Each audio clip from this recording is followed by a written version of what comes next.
அனைவருக்கும் வணக்கங்க. நீண்ட நெடிய நாட்களுக்கு பிறகு காரைக்குடியில் உங்களை எல்லாரையும் சந்திக்கிறதுல மகிழ்ச்சி. இது நாங்கள் எதுக்கு காரைக்குடி வந்திருக்கோம் அப்படின்னா, உள்ளம் தேடி இல்லம் நாடி மற்றும் மக்களை தேடி மக்கள் தலைவர் ரத யாத்திரை இன்னைக்கு தமிழ்நாடு முழுக்க நடத்திக்கிட்டு இருக்கோம். அந்த வகையில் சிவகங்கை மாவட்டத்தில் காரைக்குடியிலும் மானாமதுரையிலும் நேற்று எங்கள் நிகழ்ச்சிகள் மிக பிரம்மாண்டமாக நடந்தது. அதுக்காக இன்னைக்கு சிவகங்கை வந்திருக்கோம். இப்போதான் பிள்ளையார்பட்டி கோவிலுக்கும் அதே போல் இங்கே இருக்கின்ற கல்யாண பெருமாள் கோயிலுக்கும் போயிட்டு தரிசனம் பண்ணிட்டு வந்து உங்ககிட்ட நீங்கள் கேட்குற கேள்விகள் எதுவாக இருந்தாலும் கேட்கலாம் அப்படின்னு நான் சொல்கிறேன். நேற்று பேசுறப்ப கூட்டணி அமைப்போம் அப்படிங்கிற மாதிரி சொன்னீங்க. கூட்டணி அமைப்போம்னா உங்க தலைமையில கூட்டணி அமைக்கிறீங்களா, இல்ல மீண்டும் மூன்றாவது அணிங்கிற மாதிரி நீங்க தயார் பண்றீங்களா, இல்ல வேற கட்சியோட நீங்க போய் இணைய போறீங்க? இல்லைங்க, கூட்டணி அப்படிங்கிறது இன்றைக்கு எல்லா கட்சிகளுமே கூட்டணி அமைச்சு தான் தேர்தல் களத்துக்கே வரப்போறாங்க. அதுல மாற்று கருத்தே கிடையாது.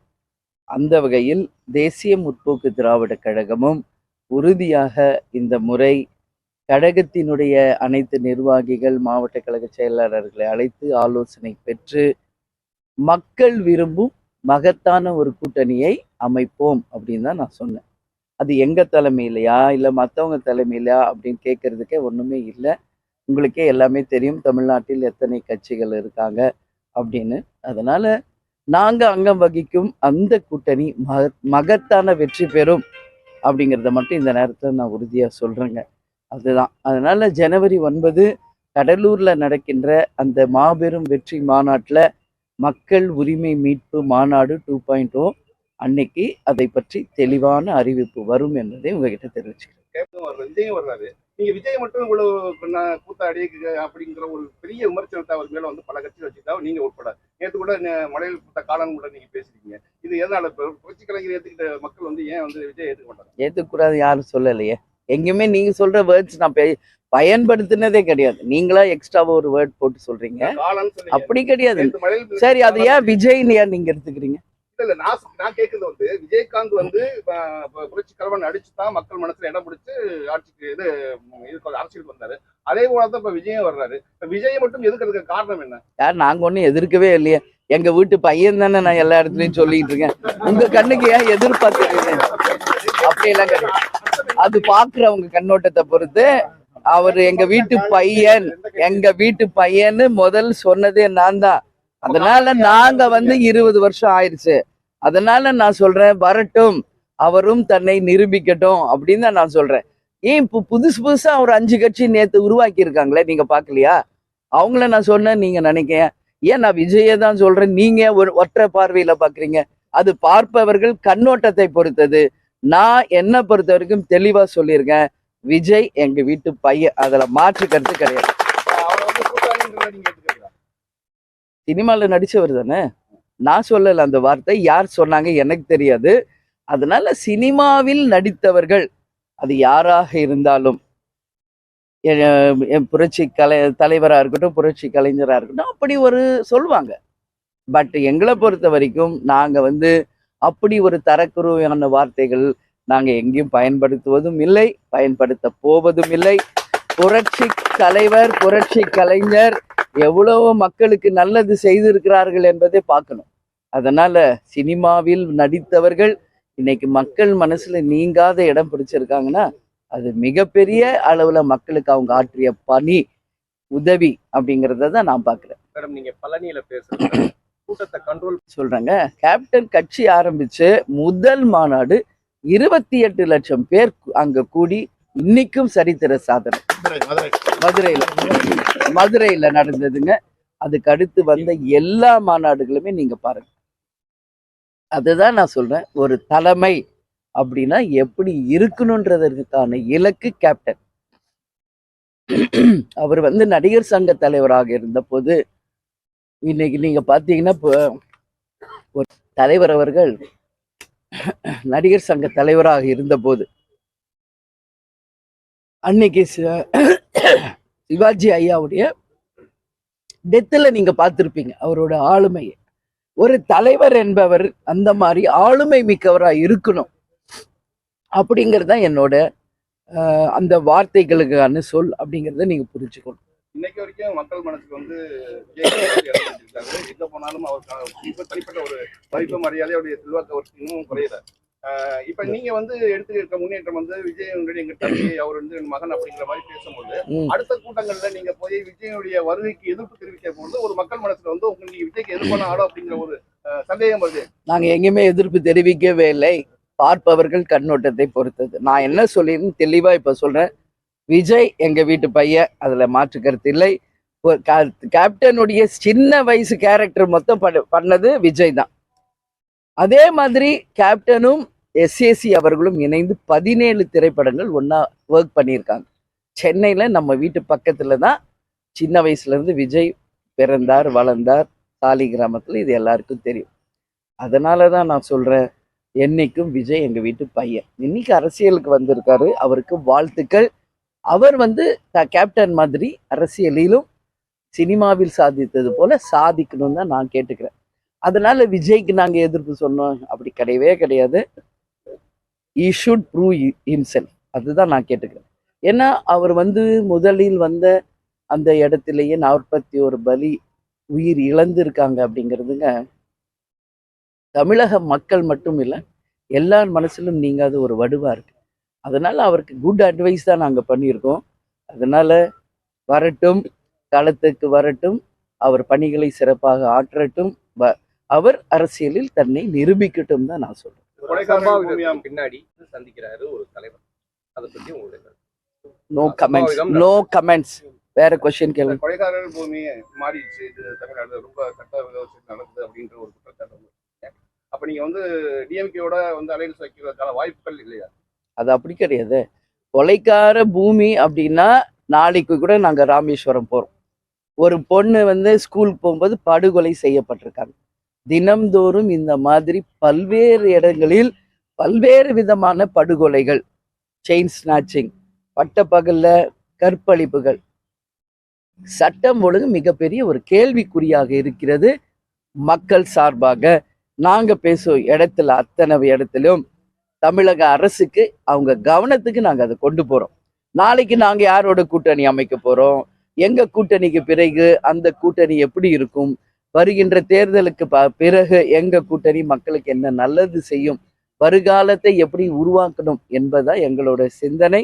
அதனாலதான் நான் என்னோட மீட்டிங்ல நீங்க பாத்தீங்கன்னா மாற்றம் ஒன்றுதான் மாறாதது, அதனால் anything can change at any time அப்படின்னு நான் சொல்லியிருக்கேங்க. நிச்சயமாக நாங்க அங்கம் வகிக்கும் கூட்டணி மகத்தான வெற்றி பெற்ற ஆட்சி அமைக்கும். அதுல நிச்சயமாக தேமுதிகவினுடைய ஆலோசனைகளும் பங்கும் நிச்சயம் இருக்கும் என்பதை இந்த நேரத்தை தெரிவிச்சு.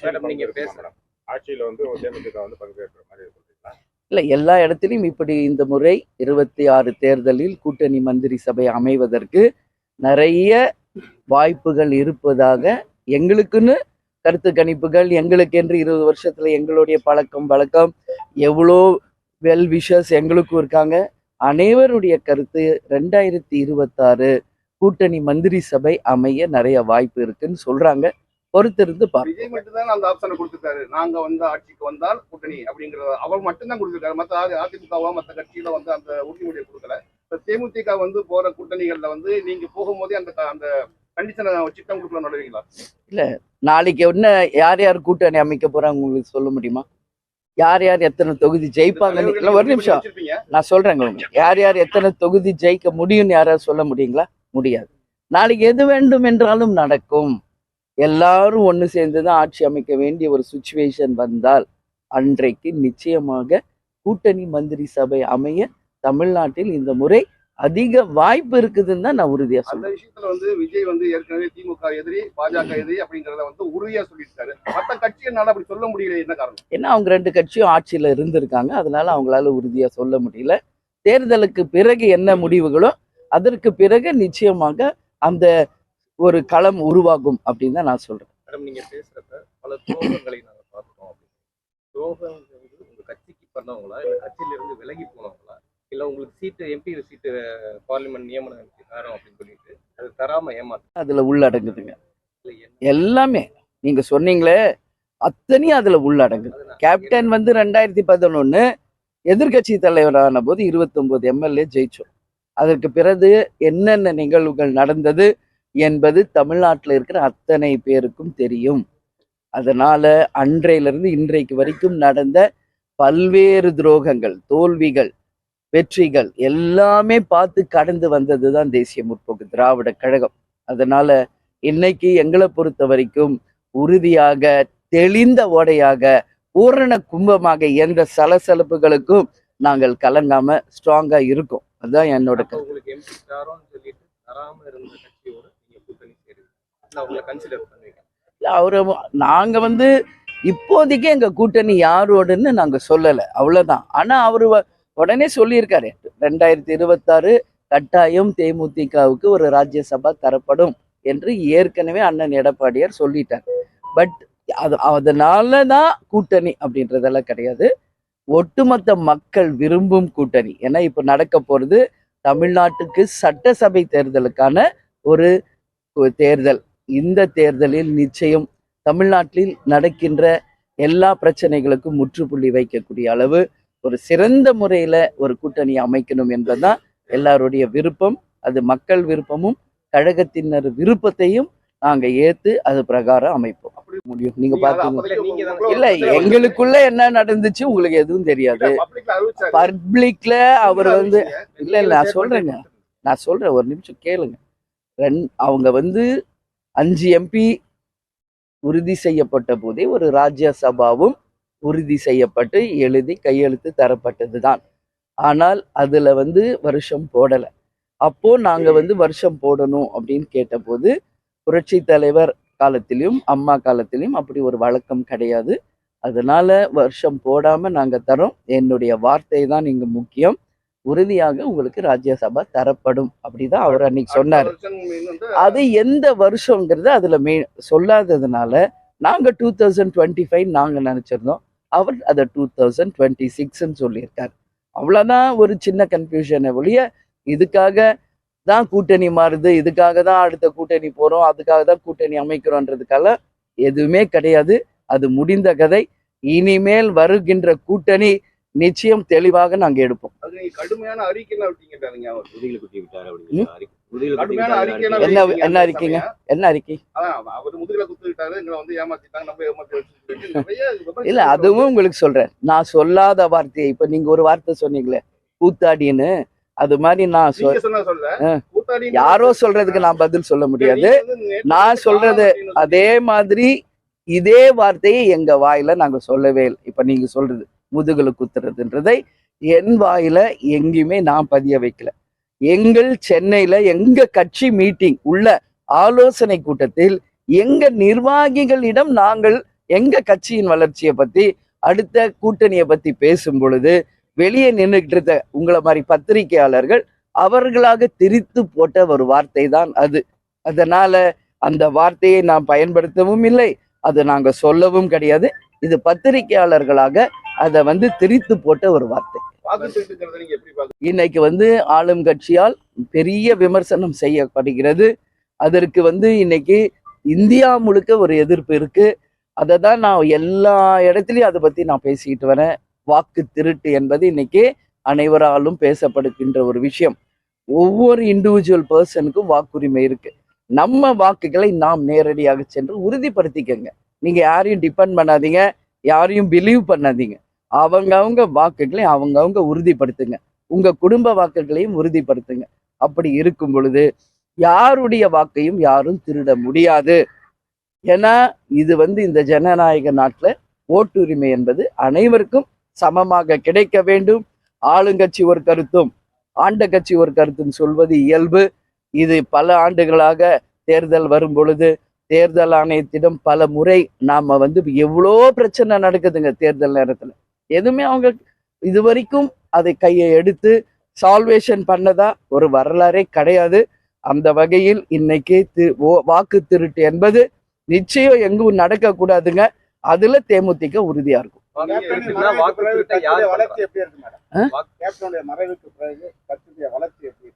நீங்களே பத்திரிகையாளர் பார்த்துக்கிட்டு தானே இருக்கீங்க.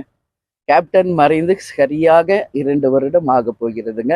டிசம்பர் 28 வந்தால் கேப்டனுடைய 2வது குரு பூஜை. இன்னைக்கு கேப்டன் மறைந்து கட்சிக்கு உயிர் கொடுத்துட்டு போயிருக்காருங்க. இதான் அதுல மாற்று கருத்து கிடையாது. தமிழகம் முழுவதும் நாங்கள் செல்லும் எல்லா தொகுதிகளிலும் மக்களுடைய வரவேற்பும் கழகத்தினுடைய உற்சாகமும் கண்கூட பார்க்க முடியுது. நேத்து நீங்களே இங்க இருந்தீங்க. காரைக்குடியிலையும் சரி, மானாமதுரையிலையும் சரி, உங்க ஊர்லயே ஒரு எக்ஸாம்பிளா சொல்றேன். நிச்சயம் மிகப்பெரிய வரவேற்பு மக்களிடையே இருக்கு. 2026 தேர்தல் தேசிய முற்போக்கு திராவிட கழகத்துக்கு பெரிய வெற்றியை தரும் என்று நமக்கு உறுதியா நம்புறோம். மெட்ரோ ரயில் தேவையில்லாத பல காரணங்கள். ஆமாங்க. இல்ல 2 வருஷம் ஆச்சு. 20 lakhs people இருந்தாதான் அங்க வந்து மெட்ரோ ட்ரெயின் திட்டம் எலிஜிபிள் அப்படின்னு ஒன்று சொல்றாங்க. நாங்க என்ன சொல்றோங்க, இன்றைக்கு மதுரை டு கோவை, கோவை டு மதுரை எவ்வளோ பேர் டிராவல் பண்றாங்க. ஒரு மெட்ரோ ட்ரெயின் அப்படிங்கிறது ஒரு மாநகராட்சியை முன்னேற்றுவதற்கு நிச்சயம் தேவை. அதுல எந்த மாற்று கருத்து யாரும் சொல்ல முடியாது. இன்னைக்கு அந்த 20 lakhs people இல்லை, அதனால மெட்ரோ ஸ்கீம் கொண்டு வர முடியல அப்படின்னா அதுக்கான உரிய விளக்கத்தை நிச்சயமாக சென்ட்ரல் கவர்மெண்ட் வந்து அறிவிக்கணும் மக்களுக்கு. ஒரு வெள்ளை அறிக்கையா அதை பத்தி அவங்க சொல்லணும்னு நான் கேட்டுக்கிறேன். ஆனா ஒரு விஷயம், இன்னைக்கு மதுரை டு கோவை எவ்வளோ லட்சம் பேர் டிராவல் பண்றாங்க, கோவை டு மதுரை எவ்வளோ லட்சம் பேர் போறாங்க, நடுவில் பழனி எவ்வளோ மாவட்டங்கள் இன்னைக்கு இருக்குங்க. பட் இது வரைக்கும் பெரிய ட்ரெயின் ஃபெசிலிட்டி இல்லை. இந்த ப்ரெஸ் மீட் மூலியமா மத்திய மாநில அரசுகளை நாங்கள் கேட்டுக்கிறோம். நிச்சயமாக வந்தே பாரத் திட்டம் மதுரை டு கோவை, கோவை டு மதுரை கண்டிப்பாக கொண்டு வரணும். அது பல லட்சம் மக்களுக்கு உதவி புரியும் என்பது என் கருத்தா. தெளிவான அந்த அறிக்கையை தர வேண்டியது மத்திய அரசினுடைய கடமை. ஒரு வெள்ளை அறிக்கையாக ஏன் 2 years முன்னாடி அந்த ஸ்கீம் வந்துச்சு, இவ்வளோ காலதாமதத்துக்கு பிறகு அது எலிஜிபிள் இல்லைன்னு ஏன் சொல்றீங்க? இதை ஒரு வெள்ளை அறிக்கையாக மத்திய அரசு நிச்சயம் தெளிவுபடுத்த வேண்டும் என்று தேமுதிக சார்பா நாங்க ஸ்ட்ராங்கா கேட்டுக்கிறோம். மார்க் கொடுக்குறது என்ன எக்ஸாமா இது? அப்படி கிடையாதுங்க. மக்களுக்கு கொடுத்த வாக்குறுதியை நிறைவேற்றி இருக்கணும். சட்டம் ஒழுங்கு இன்னைக்கு பெரிய கேள்விக்குறியா இருக்குது. இது மக்களே சொல்றாங்க. எவ்வளோ லட்சம் பேருக்கு இங்க வேலை வாய்ப்பு இல்லாம இருக்கு, வறுமை இருக்கு, விலைவாசி உயர்வு இருக்கு, சட்டம் ஒழுங்கு ஒரு பெரிய கேள்விக்குறி. இதெல்லாம் இருக்கு, யாரும் இல்லைன்னு மறுக்க முடியாது. அதே நேரத்துல பல விஷயங்கள் அவங்க நல்லதும் செஞ்சிருக்காங்க. மொத்தமா பொதுவா அவங்க ஒண்ணுமே பண்ணலைன்னு சொல்ல முடியாது. அதனாலதான் நான் பல ப்ரெஸ் மீட்ல சொல்லியிருக்கேன், 50-50 மார்க் கேட்டீங்கன்னா நல்லதுக்கு 50, அவங்க கொடுத்த வாக்குறுதிகளை நிறைவேற்றாததற்கு 50. அதான் மத்திய அரசு வந்து தமிழகத்தை வந்து மாற்றாந்தாயத்துல தான் பார்க்குது அப்படின்னு தொடர்ந்து குற்றம் சாட்டுறாங்க. உங்களுடைய பார்வையில் எப்படி? எனக்கு பொறுத்த வரைக்கும் மத்திய மாநில அரசுகள் இணைந்து பணி புரிந்தால்தான் இன்னைக்கு ஒவ்வொரு ஸ்டேட்டுக்கும் நல்ல விஷயங்கள் நடக்கும். ஏன்னா சென்ட்ரல் கவர்மெண்டோட சப்போர்ட் இல்லாமல் வெறும் ஸ்டேட் கவர்மெண்டால எல்லா ஸ்கீமையும் கொண்டு வருவது கடினம்தான். அதனால நீங்க தான் ஆட்சியில இருக்கிறவங்க தான் அந்த ஒற்றுமையை, அந்த ரிலேஷன்ஷிப்பை ஸ்ட்ராங் பண்ணி அது மூலம் நாட்டுக்கு மக்களுக்கு நல்லது நடக்க செய்யணும். அதுக்காக இதை வெறும் குறையாவே நம்ம பார்க்கக்கூடாது. அந்த நல்ல ஒரு ரேப்போவை நிச்சயம் 2 மத்திய மாநில அரசுகள் வந்தாதான் மக்களுக்கு அதனால நல்லது நடக்கும். அதுல எந்த மாற்று கருத்துமே கிடையாது. இப்ப அப்படி இருக்கும்போது எப்படி இணைஞ்சு செய்ய முடியும்? தமிழக மக்களை காப்பாற்றுறதுக்காக மத்திய அரசோட போயிட்டாக வேண்டிய சூழ்நிலை, கட்டாய சூழ்நிலை திமுக இருந்துச்சுன்னா அதை எப்படி மாற்ற முடியும்? அப்படி கிடையாது. தமிழக அரசு தான் வந்து எங்களுக்கு இந்த ஸ்கீம்ல நிதி ஒதுக்கல, அந்த ஸ்கீம்ல நிதி ஒதுக்கல தொடர்ந்து சொல்றாங்க. அதே மாதிரி மத்திய அரசு நம்ம பார்த்தா எத்தனை லட்சம் கோடி தமிழக அரசுக்கு நாங்க ஒதுக்கி இருக்கிறோம் அப்படின்னு அவங்க ஒரு புள்ளி விவரத்தை சொல்றாங்க. நம்ம எல்லாம் வந்து காமன் பர்சன், நம்ம ஆட்சியில இல்லை. அப்படி இருக்கும்போது மத்திய அரசு சொல்லும் புள்ளி விவரமும் மாநில அரசு சொல்லும் புள்ளி விவரத்தையும் தான் நம்ம எடுத்துக்கிட்டு பேச முடியுது. ஆக்சுவலா நிச்சயமாக இன்னும் பல ஸ்கீம் தமிழ்நாட்டுக்கு வரணுன்றதுல மாத்து கருத்து இல்லை. ஆனா அவங்கள கேட்ட பல லட்சம் கோடி தமிழகத்துக்கு நாங்க ஒதுக்கி இருக்கோம்னு அவங்க சொல்றாங்க. அதனாலதான் சொல்றேன், டிரான்ஸ்பரண்டா வெள்ளை அறிக்கையா இது மக்களுக்கு தெளிவுபடுத்த வேண்டியது மத்திய மாநில அரசுகளின் கடமை. ரயில்வே பட்ஜெட்ல தெரியுது ₹1 ஒதுக்கலாம்னு சொல்லிட்டு எல்லா ஊடகங்கள்லயும் எல்லா இதுலயும் வந்த விஷயம் தான். இப்ப எப்படி வந்து இதை வந்து நம்ம எடுத்துக்கிறது? இதுதான் நான் என்ன சொல்றேங்க, இது ஆட்சியில இருக்கிறவங்க தாங்க இதுக்கான உரிய பதில் சொல்ல. கொடுக்கல ₹1 கொடுத்ததுக்கு எதிர்கட்சிகளோ இதுல வந்து கூட்டணிகள் ஒண்ணுமே சரி. தமிழக கட்சிகள் வந்து ஒன்னே சேரல. பிஜேபியா பாக்குறாங்க, திமுக பாக்குறாங்களுடைய தமிழக நாட்டு நலனை யாருமே பாக்குறது. இப்பவுமே வந்து என்னன்னாக்க திமுகவை எதிர்க்கிறதா ஒரே விஷயமா இருக்கக்கூடிய மக்கள் நலனை பத்தி எதுவுமே கிடையாது. இத ஆட்சியாளர்களிடம் கேட்க வேண்டிய கேள்வி மொத்தம் தேமுதிக கிட்ட நீங்க முக்கியமான கேட்டுக்கிட்டீங்க. எதிர்க்கட்சி இருந்தவங்க இல்ல நான் சொல்றேன், நீங்க தெளிவாக நான் பதில் சொல்லிக்கிட்டு இருக்கேன். புரியுதுங்களா? இன்னைக்கு நாங்க ஆட்சியாளர்னு இந்த கேள்வி எல்லாம் கேளுங்க, டக்கு டக்குன்னு நான் பதில் சொல்றேன். அப்படி கிடையாது. உங்களுடைய எதிர்க்கட்சி நான் இன்னைக்கு தமிழ்நாட்டுல நடக்கின்ற அத்தனை பிரச்சனைக்கும் முதலில் குரல் கொடுப்பது தேமுதிக தான். முதல் அறிக்கை தேமுதிக தான். அதுதான் இப்ப எங்களால செய்ய முடியும். நாங்க ஒண்ணு ஆண்ட கட்சியும் இல்ல, ஆளுங்கட்சியும் இல்ல, எதிர்கட்சியும் கிடையாது. இருந்தாலும் எங்கள் கடமையை நாங்கள் தவறாமல் செய்துகிட்டு இருக்கோம்.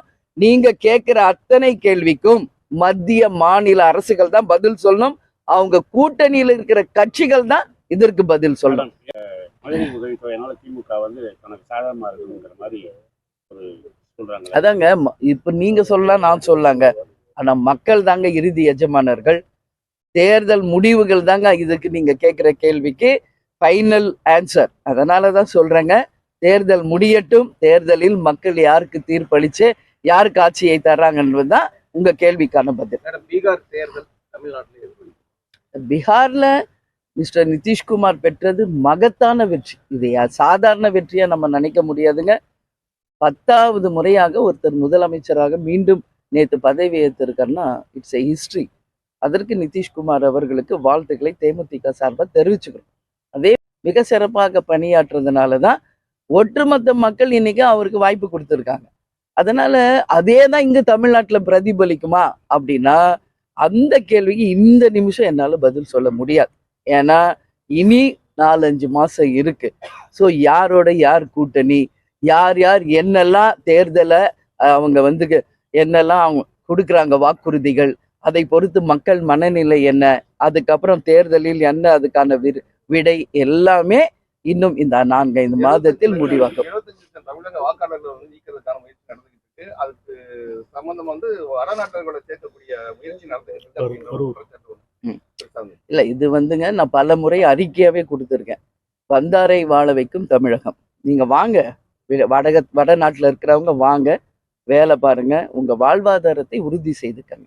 ஆனா வாக்குரிமை என்பது அவங்க பிறந்த மாநிலத்துல தான் நிச்சயம் தரப்பட வேண்டும் என்பதுல தேமுதிகவுக்கு எந்த கருத்தும், இதுதான் எங்களோட கருத்துங்க. இது பல முறை பல பிரஸ் மீட்ல நான் சொல்லியிருக்கேன். அப்படி அவங்கள கொண்டு வந்து இங்க வாக்குரிமை கொடுத்து தமிழர்களை நீக்கினால் தமிழர்கள் ஒன்றும் இழிச்சவாயர்கள் இல்லை. மிகப்பெரிய அளவுல இது வந்து தவறான ஒரு முன்னுதாரணமாயிடும். நிச்சயம் அது போல நடக்கிறதுக்கு சாத்தியம் இல்லைன்னு தான் நான் நினைக்கிறேன். இது வந்து எதிர்கட்சிகள் இருக்கிறவங்க சொல்கின்ற ஒரு குற்றச்சாட்டு. அதனாலதான் நான் சொல்றேன், அவங்க வாக்குகளை அவங்க உறுதிப்படுத்திக்கங்க. அப்படி இருக்கும் பொழுது இன்னைக்கு எத்தனை கோடி தமிழ் மக்கள் இருக்காங்களோ அவங்க வாக்கு நிச்சயம் கிடைக்கும் என்பதில் மாற்று கருத்து. அதாங்க இன்னைக்கு தேர்தல் முடிவு வந்துருச்சு, தோத்தவங்க நிறைய கருத்து இப்படிதான் சொல்லுவாங்க.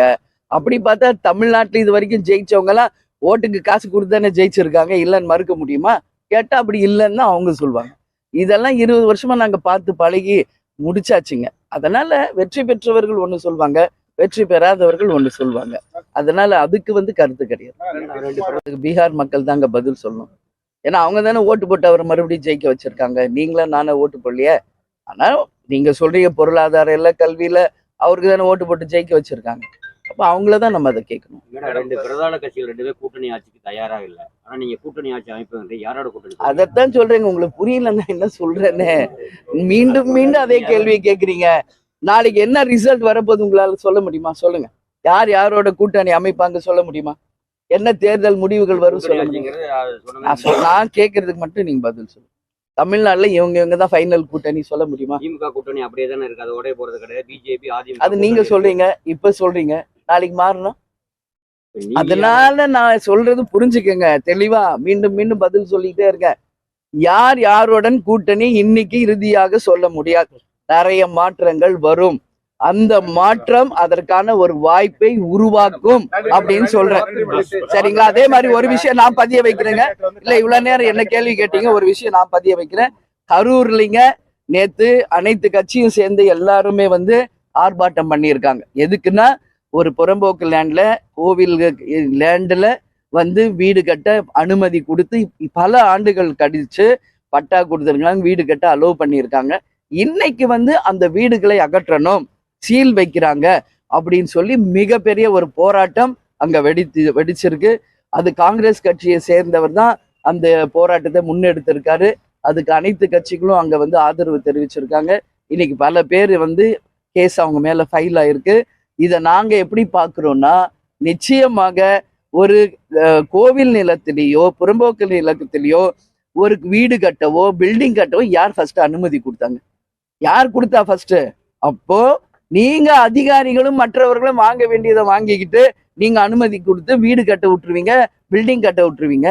ஒரு வருஷம் 20 வருஷம் கழிச்சு திடீர்னு இடிக்கிறோம்னா அப்ப அதை நம்பி வாழ்கின்ற மக்களின் எதிர்காலம் என்ன, வாழ்வாதாரம் என்ன? எதுக்கு நீங்க அப்ப வந்து அப்ரூவல் கொடுக்குறீங்க? எதுக்கு கரண்ட் கனெக்ஷன் கொடுக்குறீங்க? எதுக்கு வாட்டர் கனெக்ஷன் கொடுக்குறீங்க? அப்போ இது ரூட்ல இருந்து கிளியர் பண்ணணும், ரூட்ல இருந்து கிளியர் பண்ணணும். இதுதான் கேப்டன் சொல்வார், லஞ்சம் ஊழல் இல்லாத நேர்மை ஆட்சி வந்தால்தான் இதுக்கெல்லாம் தீர்வு. உறுதியாக அந்த மக்களுக்கு மாற்று ஒரு இடத்தை கொடுத்துட்டு தான் அரசாங்கம் அதுல கை வைக்கணும்.